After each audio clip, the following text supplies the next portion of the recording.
मुकुट हरी कुंकाचा मळघट हिरव्या पाकळ्या शोभती हातात बाळी गणत मोठ्याची ग डुलते नाकात जगदंबेच्या आवडीचा शिंगार सोन चांदीचा तेथे दर्शन भाविक लोकांना तेथे दर्शन भाविक लोकांना बाई गणत मोठ्याची ग डुलते नाकात.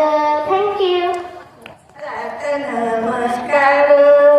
दत्तराज मंदिरात उभा, दत्तराज मंदिरात उभा, किती सांगू भव्य शोभा, गाई सहित दत्त उभा, गाई सहित दत्त उभा, दिव्य तेज मुखावरी शोभते गबाई, कोणी दर्शनाशी येती, कोणी दत्त नाम घेती, आशीर्वाद देण्या येती घाई घाई, दासी मने शरण जावे, मुखाने दत्त नाम घ्यावे, मुखाने दत्त नाम घ्यावे.